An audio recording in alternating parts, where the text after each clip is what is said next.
Hi, I'm Kristyn Burtt for Red Carpet Report, and tonight we are at the 19th Annual Costume Designers Guild Awards. From last year? Yes, from last year we were here.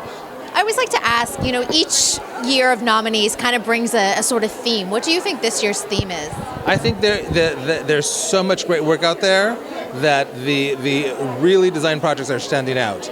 Game of Thrones is back, Once Upon a Time, but then the character shows like Grace and Frankie. I mean, it's like you're really seeing that costume design is heightened, whether it's contemporary or period.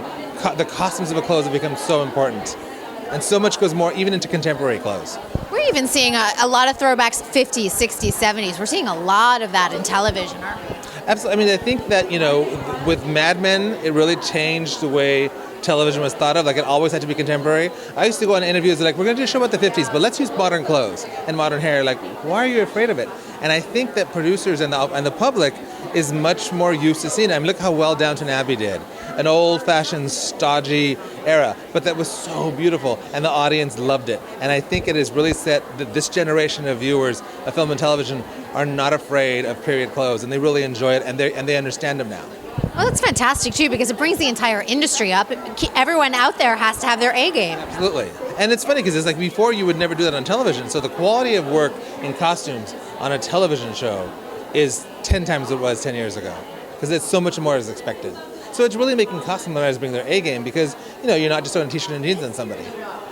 I like that. I do like that. And, you've been working with Mindy Kaling for a long time. And I like to know, the evolution of someone's style, where you started someone, and because it not only influences their professional wardrobe, but also their personal wardrobe. Absolutely. I mean, Mindy, when I met her, had all these rules. There were no florals, there were no pants, and I'm like, wait.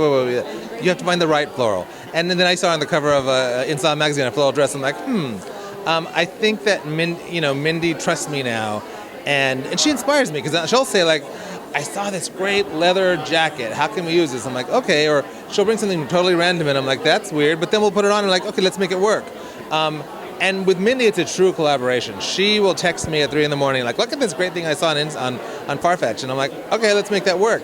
And I always tell my actors, as much time as you give me, the better you're going to look on camera. So Mindy looks amazing because she gives me so much of her time.